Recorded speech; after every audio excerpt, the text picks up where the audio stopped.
الرجيم بسم الله الرحمن الرحيم السلام عليكم ورحمة الله وبركاته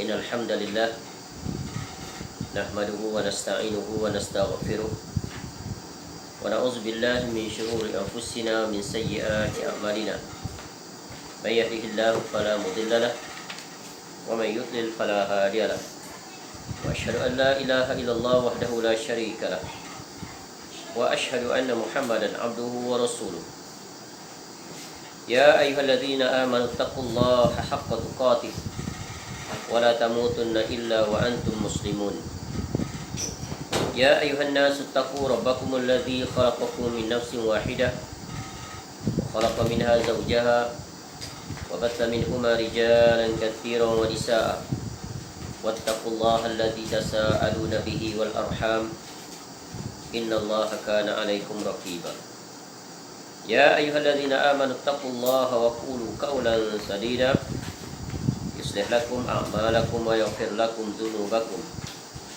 ومن يطع الله ورسوله فقد فاز فوزا عظيما أما بعد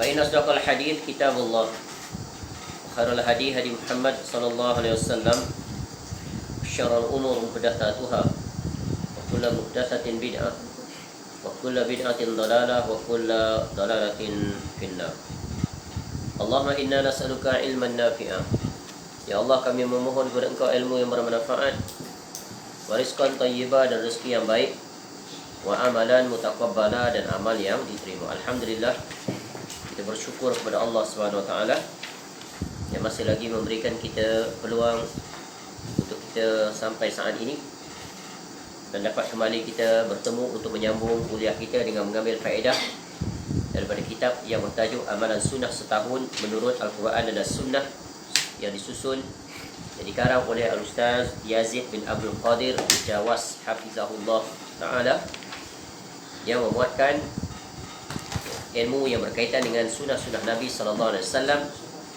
secara komprehensif, di mana pada kitab ini dimuatkan 27 bab, yang mana 4 bab yang pertama adalah sebagai 3 bab yang pertama adalah sebagai mukadimah penting, ia sebagai asas teras sebelum memasuki bab yang keempat, yang merupakan bab yang pertama yang menjelaskan tentang sunnah-sunnah Nabi SAW, yang akan dimulai dengan bab yang berkaitan dengan ibadah, iaitu bab berkaitan dengan taharah dan seterusnya. Baik, kita masih berada pada bab yang ketiga di bawah tajuk Tauhid adalah semulia-mulia amalan setiap Muslim, yang mana pada bab yang ketiga ini memuatkan 6 perbahasan yang dibahagikan kepada tajuk-tajuk kecil, iaitu mulai daripada tajuk yang pertama, iaitu A, definisi Tauhid dan macam-macamnya, telah berlalu penjelasannya.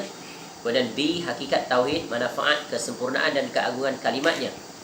Dan inilah dia tajuk yang akan kita bicarakan, yang kita akan ambil faedah pada pertemuan malam ini. Sila rujuk dan buka pada muka surat 72. B, iaitu hakikat Tauhid, manfaat, kesempurnaan dan keagungan kalimahnya. Jadi apabila kita sebut tentang Tauhid, maka bermakna merujuk kepada kalimatut Tauhid, iaitu kalimah syahadah ataupun kalimah syahadatain. Apabila disebut sebagai kalimah syahadah, maka termasuk padanya kalimah yang kedua, iaitu Muhammad Rasulullah.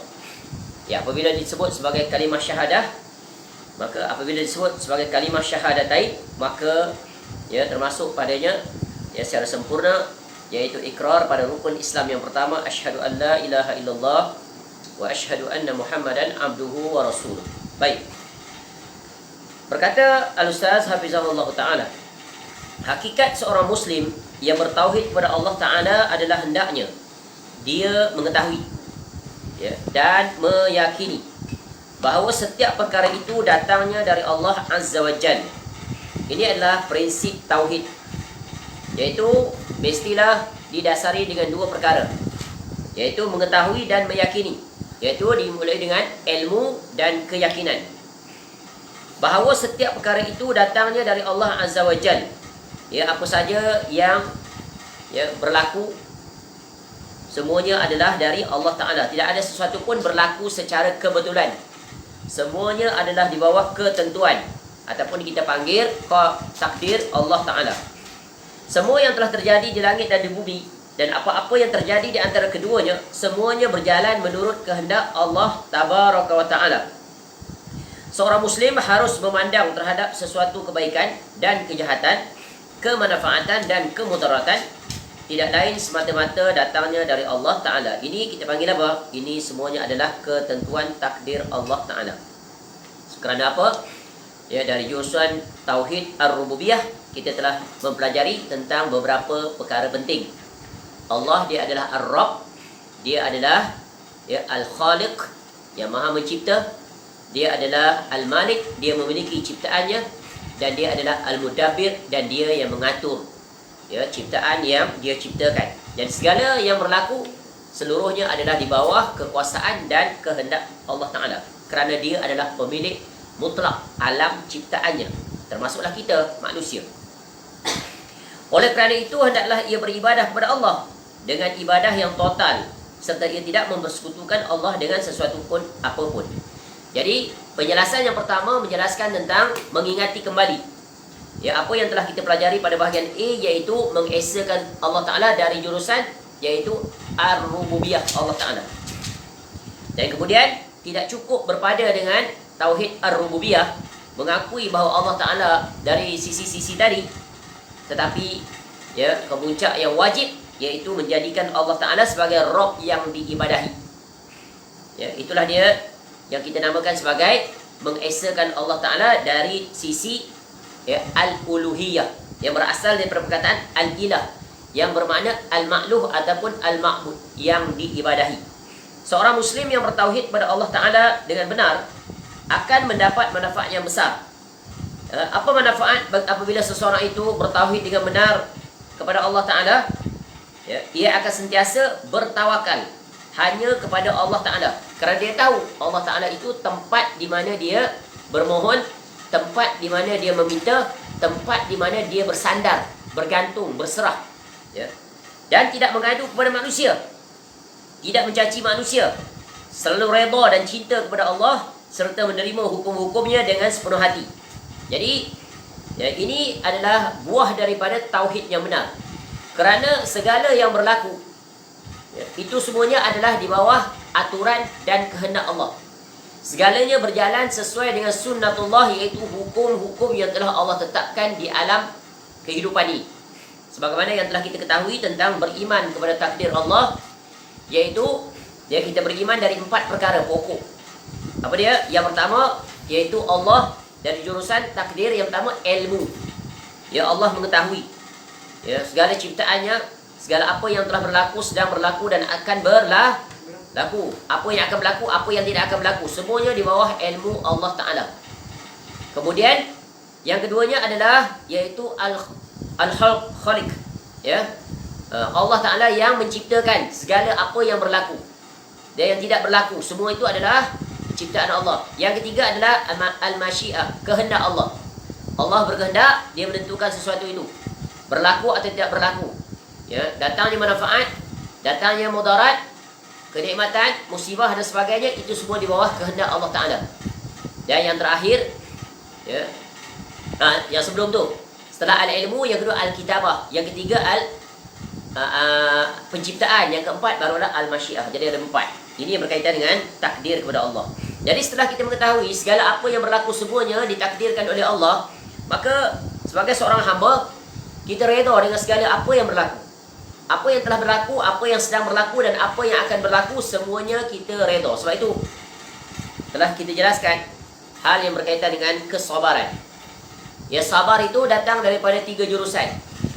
Ini semua berkaitan dengan apa yang telah Allah tetapkan atau perintahkan bagi kita sebagai hamba-Nya, yang diwajibkan pada kita taklif syarak, khususnya manusia dan jin. Sabar terhadap segala ketentuan Allah dari 3 jurusan. 1, sabar dalam melaksanakan apa yang Allah perintahkan. Yang kedua, sabar dalam meninggalkan apa yang Allah Ta'ala tegah. Tinggalkan, jangan berbuat, jangan jatuh kepadanya, kemaksiatan, dosa dan seumpamanya. Yang ketiga, sabar dalam segala ketentuan takdir dalam kehidupan. Susah, senang, sihat, tua, muda, sakit dan berbagai lagi itu musibah, maka bersabar. Ya.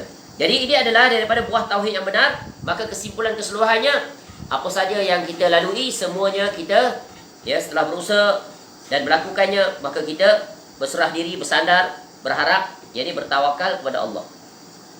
Setiap manusia mengakui atas tauhid rububiyah, kerana tauhid ini adalah fitrah manusia dan kesimpulan mereka ketika melihat kepada alam semesta. Ya. Kalau ditanya pada sesiapa pun, siapa yang menciptakan langit dan bumi dan seluruh isi alam ini, pasti mereka tidak akan mengatakan Tuhan-Tuhan yang mereka bentuk dengan tangan mereka. Walaupun mereka mengatakan itu adalah Tuhan, tapi mereka tidak akan mengatakan patung itu yang menciptakan langit. Ya, pohon itu yang menciptakan. Ya, jangankan pohon itu menciptakan bumi, matahari, semua. Pohon itu tidak menciptakan dirinya sendiri.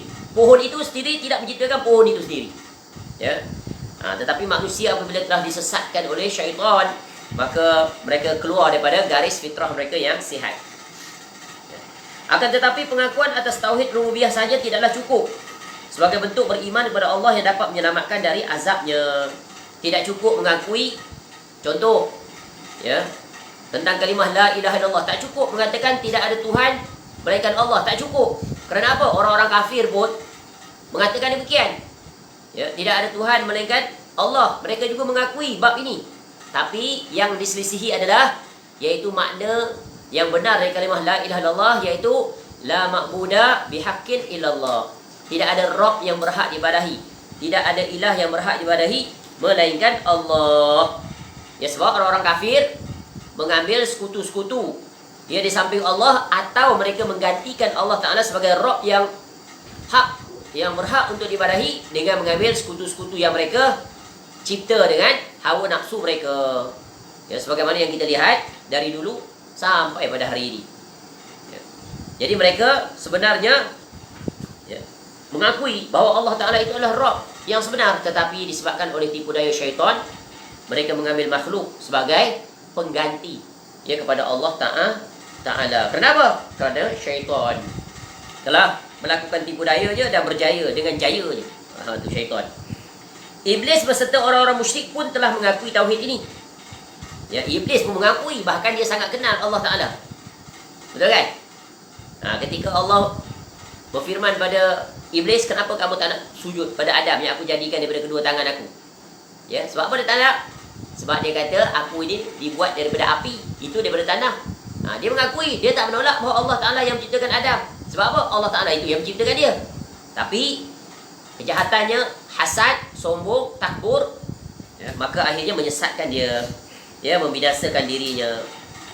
Jadi Iblis beserta orang-orang musyrik pun telah mengakui tauhid ini, namun hal tersebut tidak memberi manfaat bagi mereka, kerana mereka tidak mengakui tauhid uluhiyah dengan mengakui bahawa hanya Allah lah satu-satunya Rabb yang wajib diibadahi. Sebab itulah Allah Ta'ala ingatkan kita, fa'lam annahu la ilaha illallah. Maknanya apa? Hendaklah kamu ketahui tidak ada ilah yang berhak diibadahi. Bukan tidak ada Tuhan melainkan Allah. Semua orang mengakui fitrah bersihnya. Ya, Fir'aun pun mengakui bab ni. Nanti kita akan lihat. Ya. Tapi hatinya sombong. Ya, lalu dia mengatakan bahawa dia Tuhan. Padahal dia langsung tak boleh berbuat apa-apa. Dan lebih mengetahui bahawa sebagai manusia, dia memiliki sifat kemanusiaan, bukan sifat ketuhanan. Ya, dia memiliki isteri. Dia makan, minum, tidur, buang air dan pelbagai lagi, letih, mengantuk dan pelbagai lagi. Yang mustahil sifat itu ada pada Tuhan. Ya, la ta'khuzuhu sinatun wala naum. Itu Allah sebut, nafikan sifat-sifat itu. Dalam akidah dipanggil sifat salbiyah, sifat yang dinafikan. Ya, Allah Ta'ala mustahil memiliki sifat seperti itu, kerana sifat itu hanya ada pada makhluk ciptaannya. Baik. Siapa saja yang hanya mengakui tauhid rububiyah, maka dia belum dapat dikatakan sebagai seorang muwahhid, orang yang bertauhid.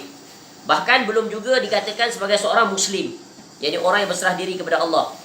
Sehingga tidaklah diharamkan darah dan harta seorang sehingga dia mengakui tauhid al-uluhiyah, iaitu dia bersaksi bahawa tidak ada ilah yang berhak diibadahi dengan benar selain Allah. Tidak ada sekutu baginya. Mengakui bahawa hanya Allah yang berhak untuk diibadahi dan komitmen, iltizam untuk selalu beribadah pada Allah tanpa mempersekutukannya. Inilah yang kita pelajari secara terperinci, iaitu tentang makna makna la ilaha illallah rukun la ilaha illallah dan syarat-syarat la ilaha illallah yang telah kita pelajari dalam kitab Syarat dan Rukun Tauhid Kuncinya Syurga Penuh Kenikmatan. Maka rujuk kembali kepada perbahasan tersebut, di mana kita telah mempelajari tentang apakah dia rukun terhadap kalimah la ilaha illallah, iaitu yang terdiri daripada 2 rukun. Daripada 4 kalimah itu la ilaha illa Allah, ada 4 kalimah. Daripadanya datang 2 perbahasan, iaitu terbit 2 rukun. Yang pertama an-nafyu dan kedua al-itsbat. Itu secara ringkas. Dan datang pula rukun syahadat untuk yang kedua, anna Muhammadan abduhu wa rasuluh, di mana 2 rukun juga, iaitu rukun yang pertama adalah anna Muhammadan abduhu, abdun. Rukun yang pertama adalah kita mengiktikadkan bahawa Nabi SAW adalah abdun, hamba. Bila abdun, la yu'bad, tidak boleh diibadahi, tak boleh disejajarkan Nabi SAW setara dengan Allah Ta'ala, kerana Allah adalah Rabb, Nabi SAW adalah abdun. Jadi tak boleh minta pada Nabi SAW. Setelah Nabi SAW wafat, tak boleh minta, ya Rasulullah, tolong kami, bantu kami, ampuni dosa kami, angkat musibah Covid. Itu semua membawa syirkun akbar. Kerana yang berhak diminta hanya kepada Allah Ta'ala. Kemudian wa rasuluh, maknanya apa? Wa rasulun, Nabi SAW adalah rasul, maka la yukzab, tak boleh didustakan. Bal yuta'u wa yuttaba, yang wajib, yang kita wajib tegakkan, iaitu Nabi SAW adalah seorang rasul, maka tak boleh didustai. Tapi hendaklah dia, Nabi SAW itu, ditaati dan diikuti. Itu kewajipan kita. Itu telah kita pelajari. Baik. Sehingga tidaklah diharamkan darah dan harta seorang sehingga dia mengakui tauhid uluhiyah, iaitu dia bersaksi bahawa tidak ada ilah yang berhak diibadahi dengan benar selain Allah, tidak ada sekutu baginya, mengakui bahawa hanya Allah yang berhak untuk diibadahi, dan iltizam untuk selalu beribadah kepada Allah tanpa mempersekutukannya. Sebab itulah mempelajari tentang 5 perkara berkaitan dengan kalimah syahadatain wajib. Dia adalah fardu ain, wajib. Sebagaimana kita mempelajari rukun Islam yang kedua, solat. Rukun Islam yang ketiga, puasa. Rukun Islam yang keempat, zakat. Rukun Islam yang kelima, haji. Maka yang pertama ni, awal wajib. Wajib kita fardu ain belajar tentang 5 perkara. Apa dia? Iaitu yang pertama, maknanya dengan benar. Makna yang benar tadi, la ilaha illallah, iaitu la ma'budah bihaqqin illallah. Yang kedua adalah wajib mempelajari tentang rukun terhadap syahadatain ini. Yang ketiga adalah tentang syarat-syarat terhadap syahadatain ini. Yang keempat, pembatal-pembatalnya. Apa yang membatalkan? Bila diucapkan, akan ada pintu untuk dia terbatal. Sebagaimana solat, puasa, zakat, haji, ada pintu untuk menyebabkan dia terbatal walaupun telah dilaksanakan. Sama ada sedang dilaksanakan atau sesudah dilaksanakan, ada faktor yang akan membatalkan dia. Sama ada membatalkan ibadah itu sendiri atau terbatal pahalanya. Jadi hendaklah berjaga-jaga, kerana kita sentiasa berada dalam situasi belum selamat selagi mana kita tidak kukuh di atas memahami tentang kalimah syahadatain ini. Yang kelima adalah apakah natijah terhadap kalimah la ilaha illallah. Maka ini 5 perkara yang wajib setiap orang mempelajarinya. Tapi kenyataannya ramai orang yang pandai mengucapkan kalimah la ilaha illallah Muhammad Rasulullah, namun tidak memahami maknanya dengan benar, tidak mengetahui rukun-rukunnya, tidak mengetahui syarat-syaratnya, tidak mengetahui pembatal-pembatalnya, tidak mengetahui akibatnya. Maka akhirnya orang-orang seperti ini mudah sekali terjatuh ke dalam perkara yang membatalkannya, bahkan membawanya kepada kesyirikan, kebid'ahan dan pelbagai lagi yang akhirnya akan merugikan dirinya di dunia, apatah lagi di negeri akhirat. Maka sebab itu wajib fardu ain belajar. Bertauhid kepada Allah tidak akan sempurna kecuali dengan beribadah hanya kepada Allah Subhanahu wa taala, tidak mempersekutukannya dengan yang lain, serta menjauhi taghut. Jadi ada 3 perkara ini tauhid. Yang pertama adalah ibadah. Ibadah wajib ditujukan kepada Allah. Bagaimana seorang itu dapat beribadah dengan benar kepada Allah? Tidak lain dan tidak bukan, wajib melalui pintu ilmu yang benar. Jadi carilah ilmu yang benar ini. Ilmu yang disampaikan sebagaimana yang disampaikan oleh Rasulullah sallallahu alaihi wasallam. Ilmunya mestilah daripada ilmu yang sumber yang benar. Iaitu qala Allah wa qala Rasul ala fahmi salafis soleh. Ya. Fahami salafus soleh wajib, ya, tidak mempersekutukannya, ya, dengan yang lain, serta menjauhi tauhid. 3 perkara sini. 1, beribadah hanya kepada Allah. Yang kedua, tidak mempersekutukannya. Yang ketiga, menjauhi tauhid. Jadi keyword dia sini adalah beribadah hanya kepada Allah. Apa kunci di situ? Yaitu ikhlas. Sebab itu perkara yang paling utama, nombor 1 di dalam melaksanakan ibadah, ya, sama ada yang wajib ataupun yang sunat, maka pintunya adalah, masuknya dan keluarnya adalah ikhlas. Dan ikhlas adalah perkara yang paling sulit, ya, cagaran yang paling besar kita nanti di negeri akhirat. Apabila keikhlasan itu terbatal atau cacat, maka rugilah seseorang itu. Penat saja dia di dunia beramal banyak, pada anggapannya banyak amalannya, tetapi di negeri akhirat tidak ada nilai sama sekali.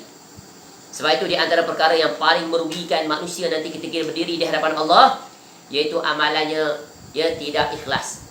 Sebab itu manusia yang pertama kali dihumbankan ke dalam neraka adalah orang yang melakukan amal ibadah bukan kerana Allah. Diseret dalam keadaan yang paling hina, iaitu diseret dengan wajahnya, ya, kemudian dihumbankan ke dalam neraka yang pertama kali masuk. Padahal kalau dilihat amalnya adalah amal yang sangat besar. Yang pertama adalah seorang yang, ya, dermawan, rajin bersedekah ke sana kemari. Yang kedua adalah ahli ilmu, ceramah sana sini, ya, mengajar pelbagai, ya, hari-harinya tak pernah kosong daripada sampaikan kuliah, berceramah, pergi ke sana kemari, berdakwah. Yang ketiga adalah orang yang berjihad ke puncak agama, sanggup mengorbankan jiwa, harta, meninggalkan dunia, ya, untuk, ya, berjihad menegakkan agama Allah. Itu secara zahir. Tetapi Allah Ta'ala mengetahui isi hati manusia.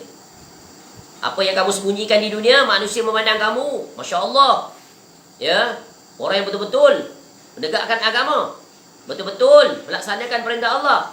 Tapi Allah dia maha mengetahui, ya, Allah itu mengetahui apa yang kamu sembunyikan dalam hati. Walaupun kamu dapat menyembunyikan daripada pengetahuan manusia, tetapi daripada pengetahuan Allah kamu tak dapat menyembunyikannya. Ya, wallahu bima ta'malun. Wallahu bima ta'malun basir. Allah maha mengetahui dan maha melihat. Ya, Allah mengetahui apa yang tersirat, apa yang tersentuh, apa yang terlintas, apa yang tersembunyi. Ya, sama ada kamu ketika di keramaian atau ketika bersendirian, ya, Allah dia maha mengetahui. Ya, manusia dapat kamu tipu, tetapi Allah Ta'ala sekali-kali tak akan dapat kamu tipu. Ya, pandangan manusia dapat kamu kaburi, tetapi pandangan Allah tak dapat kamu kaburi. Maka akan terselahlah nanti di negeri akhirat, pada hari, ya, segala amal-amal didedahkan. Maka ketika itu menyesallah orang yang menyesal, rugilah orang yang rugi. Sebab itu keikhlasan adalah harta yang paling bernilai bagi seseorang abid, ya, kepada Allah Ta'ala.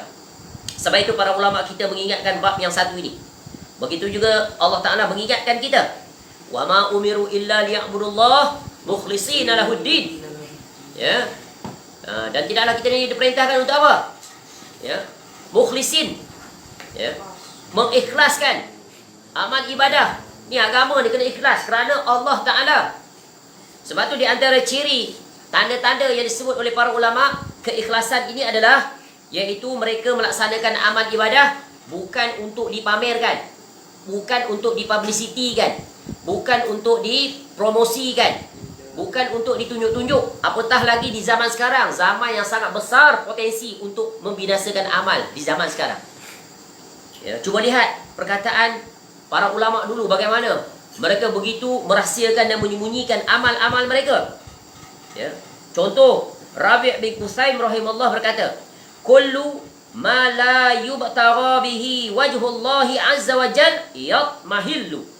Segala sesuatu yang dilakukan tidak untuk mencari redha Allah, pastilah ia akan sia-sia. Ya, Al-Imam Ibn Qayyim Al-Jauziyah rahimahullah mengatakan, al-amalu bi ghairi ikhlasin wala iqtida'in kal musafir yamla'u jirabahu ramla yuskiluhu wala yanfa'u. Amal yang tidak dilakukan tanpa keikhlasan dan mencontohi Nabi SAW bagaikan seorang musafir yang memenuhi, ya, bekalannya. kantung dia tu. Ya, macam beg kalau bawa duit, beg isi. Ya, dengan pasir. Yang pasir itu memberatkan dirinya tapi tak memberi manfaat apa-apa. Orang musafir bawa bekal. Tapi dalam bekal dia tu dia isi dengan pasir. Ada faedah tak? Menyulitkan, menyusahkan, tak dapat manfaat, sia-sia. Begitu. Di lain tempat Al-Imam Ibn Qayyim rahimahullah berkata, Al-mukhlisu man yaktumu hasanatahu kama yaktumu sayyi'atah. Ini penting sekali ucapan ni. Orang yang ikhlas adalah sesiapa saja yang menyembunyikan kebaikan-kebaikannya sebagaimana ia menyembunyikan segala keburukannya. Bahkan ada ulama mengatakan lebih lagi penekanannya. Orang yang ikhlas adalah sesiapa saja yang menyembunyikan kebaikan-kebaikannya lebih daripada sebagaimana dia menyembunyikan keburukan-keburukannya. Faham? Ikhlas. Orang yang ikhlas itu adalah orang yang menyembunyikan kebaikan-kebaikannya lebih daripada dia menyembunyikan keburukan-keburukan. Maknanya apa? Langsung orang tak tahu kebaikannya. Lebih rapat dia tutup daripada orang mengetahui tentang keburukan-keburukannya. Sebab apa? Sebab khawatir nanti bila berdiri di hadapan Allah, raddun haba'an mansura.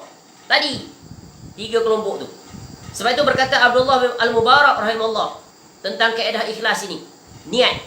Sebab tak nampak, betul kan? Tak nampak. Manusia boleh berpura-pura dengan ucapan, dengan penampilan zuhud dan sebagainya, tapi hatinya tidak ada siapa yang mengetahuinya melainkan Allah Ta'ala. Ini kaedah yang sangat agung yang disebut oleh Abdullah Al-Mubarak rahimahullah. Apa kata dia? Rubba amalin saghirin tu'azzibuhun niyah wa rubba amalin kabirin tusaghiruhun niyah. Masya Allah, tajam ni para salaf, sangat teliti, sangat berhati-hati.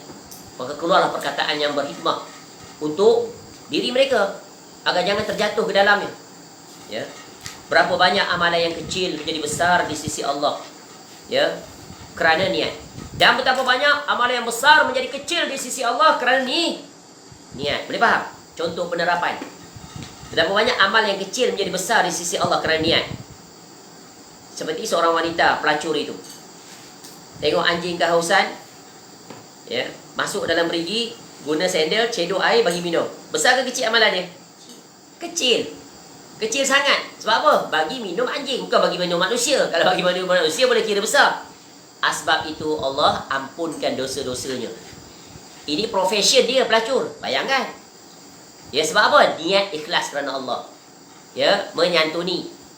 Ya, belas ihsan kepada seekor anjing. Tengok, anjing tu dijadikan contoh. Ya. Masya Allah. Dan betapa banyak pula amal yang besar menjadi kecil. Tak ada nilai di sisi Allah. Apa contoh? Amal yang besar menjadi kecil. Apa contoh? Tadi, 3 contoh tadi. Jihad, bersedekah dan menyampaikan ilmu. Ni semua amalan besar. Menyampaikan ilmu, amalan warisan para anbiya. Bersedekah, sehingga orang mati pun nak minta suruh mati, boleh bersedekah sebab dia akan menyelamatkan dia. Besarnya sedekah ini. Ya, berjihad lagi besar. Masya Allah. Tapi tidak ada nilai di sisi Allah. Kerana apa? Ar-riya. Ya, pembinasa. Masya Allah. Ya, sebab itulah menjaga keikhlasan adalah perkara yang sangat besar. Sebab itu dulu para ulama salaf sangat-sangat menjaga keikhlasan. Ya, sehingga sebab apa? Sebab mereka memahami tentang situasi ini. Hati ini sangat lemah. Hati ini sentiasa berbolak-balik. Dan manusia ni, di antara perkara yang menyebabkan dia binasa, dia suka puji-pujian. Cuba tengok, 7 kelompok manusia yang mendapat naungan Allah di bawah arasy-Nya pada hari kiamat siapa? Salah satunya orang yang bersedekah dengan tangan kanan, tangan kiri tak mengetahui. Nampak tak? Hari ini orang berlumba-lumba, ya, mempromosi, mempublikasi, ya, amalan-amalan mereka sehingga tunjuk gambar dalam pelbagai posting, letih lah, terbaring atas jalan lah, terbaring atas lori lah, ya, angkat kotak lah, nak bantu sana sini dan pelbagai lagi. Ada pula orang, ya, menampilkan aktiviti mereka berhaji 2-3 tahun dulu, ya, dengan isterinya, dengan aktivitinya. Untuk apa? Untuk apa dipamerkan di situ? Apa faedahnya? Cuba tanya. Sebab itu para ulama ajar kita nak jaga keikhlasan. Untuk apa kamu mempamerkan amalan-amalan kamu pada orang ramai? Untuk apa? Apa yang kamu inginkan? Sebab kita dah belajar tentang betapa halusnya tipu daya syaitan Dia bisik benda tu bagus. Sebenarnya dia memiliki serampang 7 mata, bukan 2 mata. Dia akan timbulkan nanti satu persatu. Apatah bila ada orang memberi komentar. Oh, kita berasa hebat, kita dah naik haji. Naik haji di usia muda. Ya, syaitan masuk satu lagi. Ya, betapa sungguhnya kita pada waktu itu, khusyuk kita dan sebagainya. Syaitan masuk lagi jarumnya. Dan begitu seterusnya. Jadi peringatan pada kita kesemuanya, sembunyikanlah amal-amal kita. Ya, apa yang ingin kita banggakan dengan amal kita yang kita publikasi, share dengan orang. Untuk apa? Ya, amal kita itu. Amalan fardiyah kita, apa faedahnya kita kongsi pada manusia? Buah tauhid yang benar akan menghasilkan seorang yang sangat teliti, sangat berhati-hati. Ya, buah keikhlasan adalah apa saja ibadah yang dia lakukan tak akan sekali-kali dia pamerkan pada orang. Khususnya di zaman sekarang. Ya, jadi berhati-hati dengan media sosial kerana dia adalah salah satu jalan yang paling ampuh dan sangat licik. Syaitan memasuki tipu dayanya ke situ. Tak perlulah kita berkorban pun, kita tunjuk, kita sembelih, melapah dan sebagainya. Oh, well done, today mission accomplished. We already distribute to many. Tunjuklah gambar dia dengan pisaunya, dengan korbannya. Tak perlu. Untuk apa? Masya Allah. Itu kan urusan kita dengan Allah Ta'ala. Lipatlah, tutuplah erat-erat. Sebagaimana pesanan yang disebut oleh Ibnu Qayyim tadi, rahimallah, orang yang ikhlas adalah sesiapa saja yang menyembunyikan kebaikan-kebaikannya, amal ibadahnya, sebagaimana dia menyembunyikan segala keburukannya. Bahkan, rephrase balik, orang yang ikhlas adalah sesiapa saja yang menyembunyikan kebaikan-kebaikannya lebih daripada dia menyembunyikan keaiban ataupun kemaksiatannya. Menunjukkan apa? Menunjukkan betapa sulitnya untuk menjaga keikhlasan.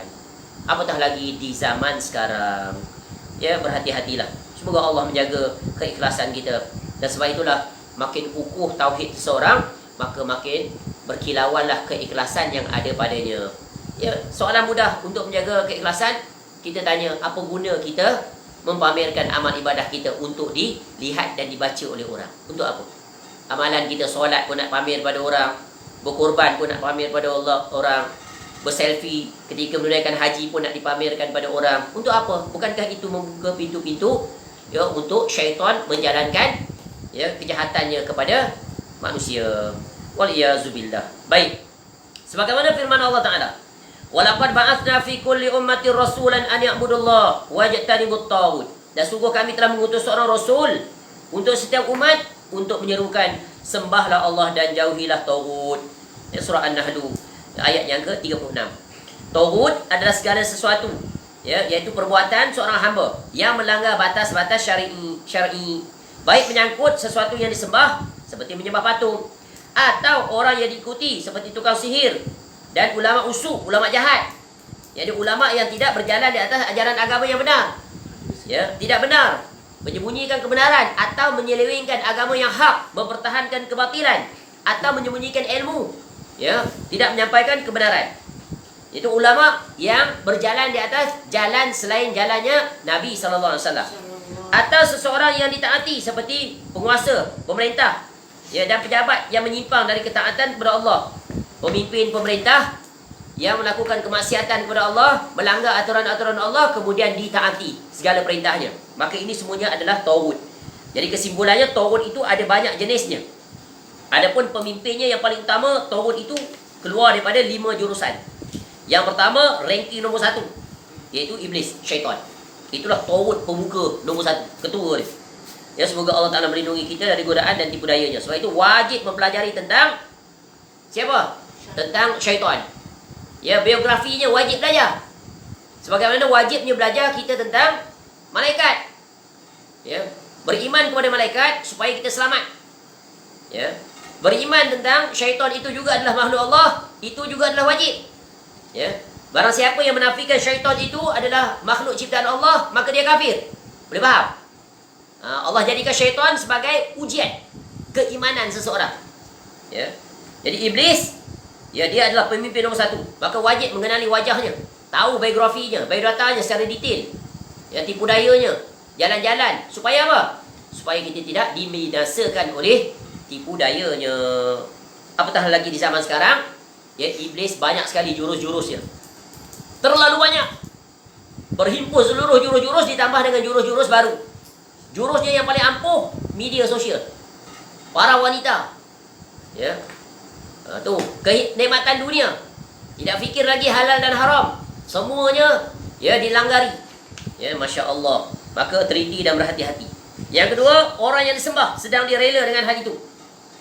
Ya, sampai tunduk sujud cium kaki. Sampai apa saja yang diperintahkan semua ditaati. Taksub membuta tuli. Sehingga ditokohkan. Tak boleh ditegur. Melenting, melompat. Ini taksub yang cukup membinasakan, dan sekarang kita lihat beberapa orang telah dijadikan seperti itu. Ya. Kelompoknya akan buat satu image. Ya. Dia akan develop image, letak satu ciri-ciri yang menakjubkan sampai membawa kepada tahap tak boleh ditegur. Tak boleh dikritik. Ya, maka melompatlah, bertubi-tubilah serangannya. Ya, padahal teguran itu adalah teguran untuk ya menyelamatkannya. Ya, teguran yang membina. Tetapi ya semuanya tidak dipedulikan. Maka ini sungguh bencana. Sebab itulah ya agama ini mengajar bukan untuk taksub pada orang.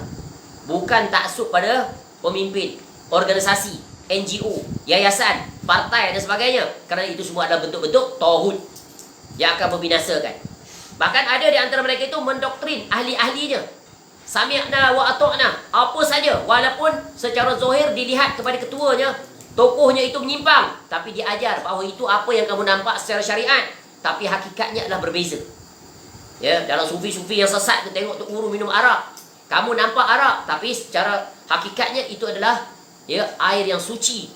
Sampai tahap begitu. Dalam kitab-kitab mereka ditulis seperti itu. Masya Allah. Jadi orang yang disembah ini bukan bermakna tunduk sujud saja, tak. Tapi apa saja katanya diamini, walaupun ya bertentangan dengan syariat. Jadi berhati-hati. Sebab itu tidak ada satu manusia pun yang boleh diletakkan sejajar dengan Nabi sallallahu alaihi wasallam. Apatah lagi disejajarkan dengan Allah Taala, sehingga segala katanya merupakan arahan dan perintah yang tak boleh diingkari, walaupun terang dan jelas bertentangan dengan syariat. Macam tadi. Ya, betapa banyak ia berlaku di zaman sekarang. Ya. Kalau kelompoknya dikritik, melenting dia. Tak ada satu pun apa yang diucapkan oleh pemimpinnya batil. Padahal terang-terangan bertentangan dengan syariat. Tapi begitulah. Ini di antara ciri-ciri tauhid yang berlaku di sepanjang zaman. Ya, dan tetap akan ditemui. Sebab itu dengan mempelajari ya hal yang berkaitan dengan tauhid dan perincian-perinciannya, maka akan kita kenal siapa mereka itu, dan kita akan terselamat daripada kelompok atau orang-orang seperti itu. Ya, Masya Allah. Sungguh ini perkara yang sangat berbahaya dari jurusan tauhid. Yang ketiga, orang yang mengajak manusia untuk menyembah dirinya. Ya. Menyembah dirinya, yang mentokohkannya, meletakkan dia sejajar dengan darjat ketuhanan. Yang keempat, orang yang mengaku-ngaku mengetahui sesuatu dari hal yang gaib. Ya. Sehingga ada di antara murid-muridnya, pengikut-pengikutnya, ya, supporternya, pendukungnya mengatakan dia tu wali. Berhati-hati bercakap di depannya. Dia mengetahui lintasan hati. Dia tahu apa yang ada dalam hati kita ni. Ini membawa kepada kufur. Kenapa? Yang mengetahui perkara gaib hanyalah Allah Ta'ala. Nabi SAW pun tidak mengetahui perkara yang gaib kecuali apa yang dikhabarkan oleh Allah Ta'ala. Ya, kadang-kadang kita mendengar para penceramah itu sendiri yang berkata seperti itu. Oh, itu tuan-tuan, ada seorang wali di sekian tempat. Selama kita hidup rugi kalau tak ziarah dia. Dia wali hebat. Kalau duduk di depan dia berhati-hati dalam berbicara. Kenapa? Dia mengetahui apa yang ada dalam hati kita. Dan bila dia berbicara tepat apa yang ada dalam hati kita. Ini adalah tauhid. Ya, ini adalah satu bentuk pendoktrinan yang menyimpang daripada jalan syariat. Tak ada orang yang mengetahui perkara gaib. Ya, kalau dia mengetahui itu kebetulan, barangkali dipisikkan oleh kahin yang ada pada dia dan kahin yang berada pada orang tersebut. Kerana kahin itu jin yang boleh berinteraksi, yang menyampaikan informasi. Boleh faham? Kalau dia tahu tentang kita, contoh dukun-dukun tu, oh datang ada masalah macam mana dia tahu? Diberitakan oleh jin dia. Macam mana jin dia tahu? Jin berkomunikasi dengan jin yang ada pada orang yang datang tersebut. Mudah seperti itu. Sebab tu jangan heran kalau dia tahu, oh di rumah kamu nanti kamu balik, di bawah tangga kamu korek, nanti kamu akan temui satu bungkusan. Itulah ya, orang telah menyihir kamu. Balik memang ada. Bagaimana dia tahu? Jinnya. Jin bukan seorang, jin kan banyak. Kawan dia mengata-kata aja. Jin-jin itulah sebagai informer, sebagaimana manusia. Macam manusia. Macam polis. Macam mana dia tahu kita ada kat sini? Dia ada spy dia. Betul kan? Rangkaian dia. Ada seorang polis, tugas dia sentiasa mengikori kita. Kat mana duduk, apa dia ceramah dan sebagainya, isi kandung semua dicatat. Ya. Kemudian tiba-tiba dapat arahan daripada contohnya Bukit Aman. Tiba-tiba dia datang rumah kita. Macam mana dia tahu? Sebab dia dapat informer tadi. Boleh faham? Jin lagi canggih. Sebab dia di alam ghaib. Pergerakannya cepat. Ya, komunikasinya tak payah pakai handphone. Kelajuannya cepat informasinya. Jadi itu adalah ilmu. Bila kita mengetahui, maka tak heran. Ya, sebab itu bersahabat dengan jin, mengambil maklumat daripadanya, maka akan mengakibatkan manusia sesat. Kenapa? Allah ingatkan kita dalam surah Jin. Ya, yang kelima, orang yang berhukum kepada selain daripada hukum-hukum Allah Ta'ala. Ni. Ya, mereka mengganti hukum Allah Ta'ala dengan hukum bikinan manusia. Ya, maka itu juga dinamakan tauhid. Dan di sini ada perincian. Jika mereka berhukum itu, memang mereka memandang bahawa hukum Allah Ta'ala itu tak sesuai, tak relevan, zalim dan sebagainya, maka mereka otomatik kufur, kafir.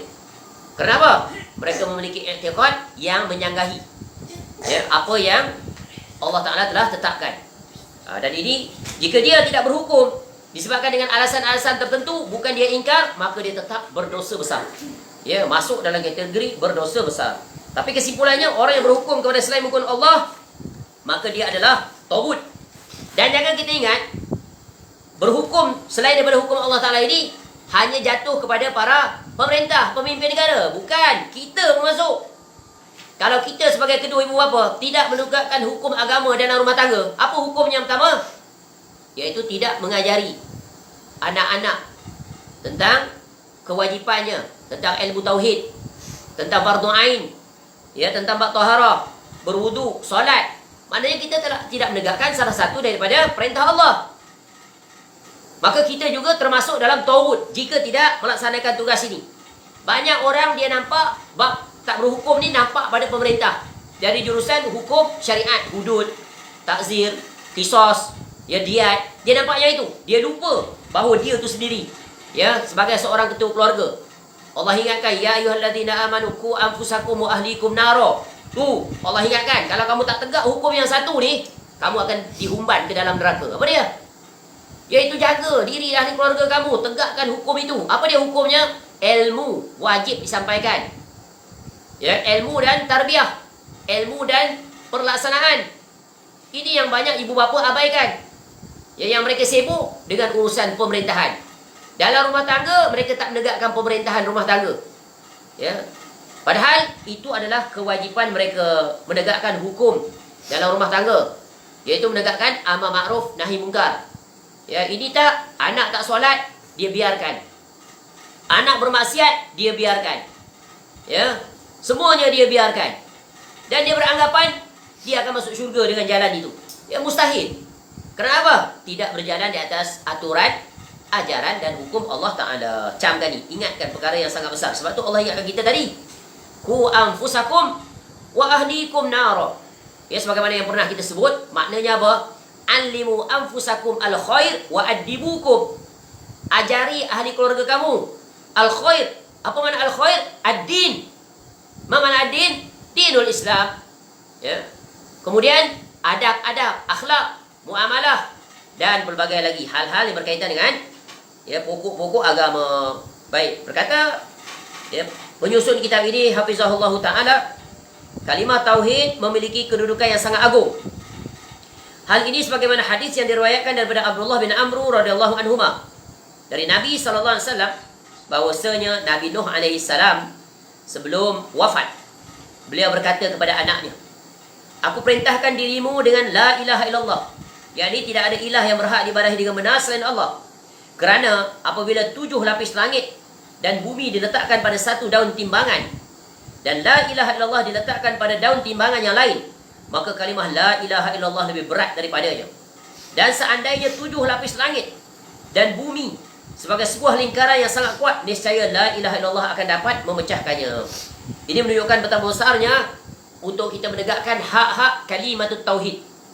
Yang dengan kalimah tauhid inilah maka Allah menciptakan alam dan seluruh isinya. Dengan kalimah tauhid inilah Allah utuskan para rasul-rasul alaihi wassalatu wassalam. Dengan kalimah la ilaha illallah inilah ditegakkan timbangan. Dengan kalimah la ilaha illallah inilah maka diadakan syurga dan neraka. Dan dengan kalimah la ilaha illallah inilah maka ditetapkan siapa yang akan masuk syurga, siapa yang akan dihumbankan ke dalam neraka. Menunjukkan ini perkara kecil atau besar? Sangat besar. Perkara yang paling besar. Ya, perkara yang paling agung, perkara yang paling wajib, awal wajib, iaitu memastikan diri kita tetap teguh berjalan di atas 5 perkara yang berkaitan dengan kalimatut tauhid, yang mana merupakan kewajiban kita yang pertama dan yang terakhir. Ia dilahirkan ia dalam keadaan bertauhid dan mati dalam keadaan bertauhid agar mendapat jaminan untuk kita selamat, kerana kunci untuk memasuki syurga adalah kalimah ini. Bukan sekadar ucapan, bukan yang seperti salah difahami. Berzikir bukan main lagi, la ilaha illallah, tapi tidak ada manfaatnya berzikir kalau tidak ditunaikan hak kalimah itu.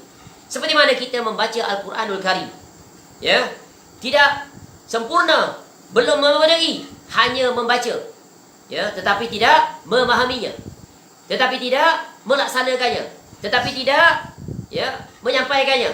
Maka itulah di antara kewajipan-kewajipan yang hendaknya kita tunaikan. Sehingga seluruh para rasul-rasul alaihi wassalatu wassalam berpesan kepada umat masing-masing akan hakikat, ya, betapa wajibnya seseorang itu hidup dan matinya di atas kalimah yang benar dengan menunaikan 5 perkara tadi. Apa 5 perkara tadi? Maknanya, rukunnya, syaratnya, pembatalnya dan natijahnya. Ya, sebagaimana juga riwayat-riwayat hadis lain seperti tapi tadi Nabi Nuh alaihissalam. Cuba lihat, ya, apa pula kata Nabi Musa alaihissalam.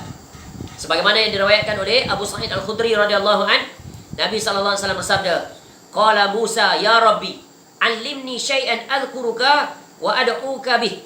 Qala ya Musa, la ilaha illallah. Qala ya Rabbi, kullu ibadika yaquluna hadha. Qala ya Musa, law anna as-samawati sab'a wa amiruhunna ghairi wal ardina as-sab'a fi kiffah wa la ilaha illallah fi kiffah malat bihinna la ilaha illallah.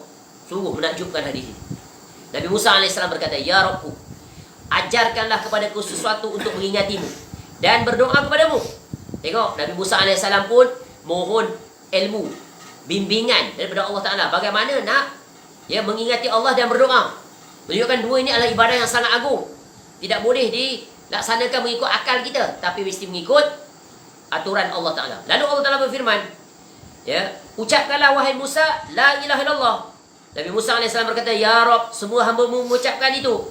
Allah Ta'ala menjawab, hai Musa, andainya 7 langit, ketujuh langit serta seluruh penghuninya selain aku, dan ketujuh bumi diletakkan, ya, lapisan bumi diletakkan dalam satu sisi timbangan, dan kalimah la ilaha illallah diletakkan pada sisi lain timbangan, niscaya kalimah la ilaha illallah lebih berat timbangannya. Masya Allah. Ya, kalau kita lihat fawaid hadis ini dan hadis yang kita bacakan tadi, Nabi Nuh AS terkandung padanya banyak sekali faedah. Di antara faedah yang agung adalah isbat Allah fis sama. Di hadis ini. Sebab itu benar, ya, sebagaimana yang disebut oleh Al-Imam Ibn Iz Al-Hanafi dalam syarah Aqidah At-Tahawiyah, disebutkan ada lebih 1000 dalil yang mengatakan Allah itu fis sama. Salah satunya hadis ini. Cuba tengok. Jelas sekali. Allah sebut, tengok di sini.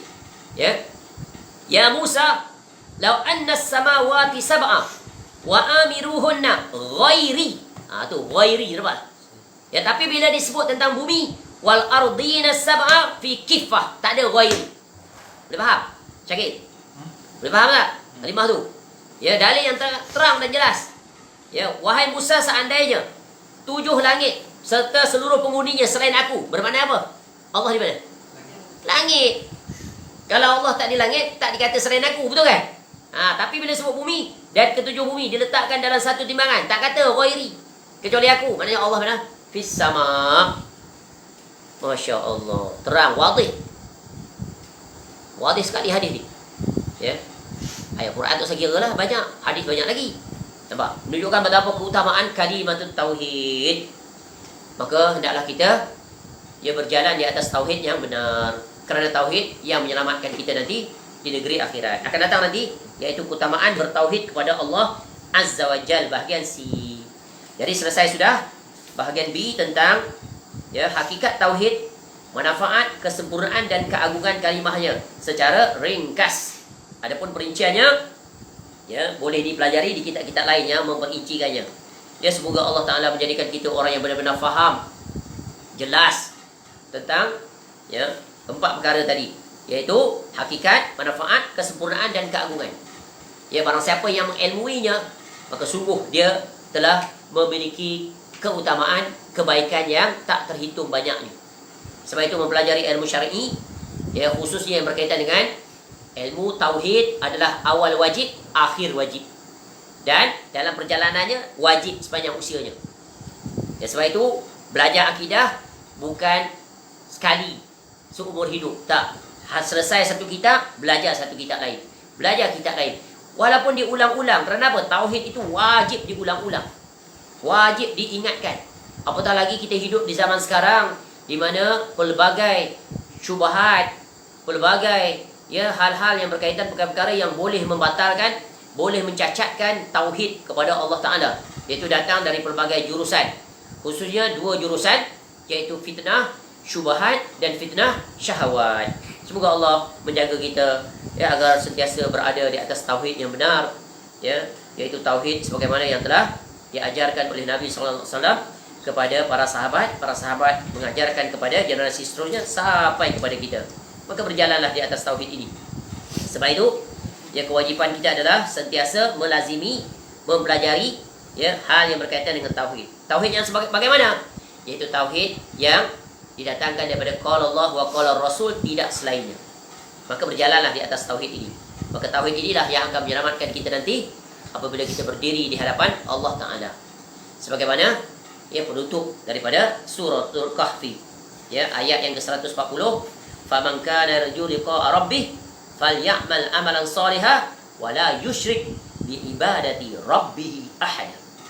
Dan barang siapa yang berharap untuk berjumpa dengan Rabbnya, semua kita berharap untuk bertemu dengan Allah Ta'ala. Kerana itu nikmat yang paling agung, buah tauhid yang kemuncak. Apa dia? Hendaklah mereka beramal dengan amalan yang soleh dan tidak melakukan kesyirikan kepada Rabbnya dengan sesuatu apapun. Jadi syarat untuk bertemu dengan Allah, beramal soleh, itulah keikhlasan. Dan menjauhi syirik, itulah di tauhid. Bila 2 terhimpun pada seseorang, maka sungguh dia telah meraih kebaikan yang tak terhitung banyaknya dan merupakan keselamatan baginya pada hari yang tidak berguna harta benda dan anak pinak, melainkan orang yang datang dengan tauhid yang benar. Wallahu a'lam. Mudah-mudahan bermanfaat. InsyaAllah pada umur kita akan sambung bahagian C, keutamaan bertauhid kepada Allah Ta'ala. Di sini pengarang Hafizahullah Ta'ala akan mendatangkan 11 keutamaan daripada sekian banyak keutamaan-keutamaan yang berkaitan dengan tauhid. So itu wajib kita berjalan di atas tauhid yang benar. Wallahu a'lam. Segala kebaikan semuanya adalah milik Allah. Wa ma bikum min ni'matin fa minallah. Kekurangan, kesilapan, mudah-mudahan Allah mengampuni dan memperbaiki segala urusan kita. Dan semoga Allah memberikan kita istiqamah. Allahumma ahyina wa amisna 'alal Islam was sunnah. Dan dengan itu dapat kita mendapat nikmat yang agung, dihimpunkan bersama dengan pengarang ini, mudah-mudahan dapat bersama dengan Rasulullah sallallahu alaihi wasallam di dalam syurga Firdaus ma'al ladzina an'amta 'alaihim minan nabiyyin was-siddiqin wasyuhada'i was-salihin wa hasuna ulaika rafiqa. Amin ya rabbal alamin. Subhanakallahumma wa bihamdika asyhadu an la ilaha illa anta astaghfiruka wa atubu ilaik. Wassallallahu ala nabiyyina Muhammad wa ala alihi washabbihi wasallam. Wa akhiru da'wana alhamdulillahi rabbil alamin. Assalamualaikum warahmatullahi wabarakatuh.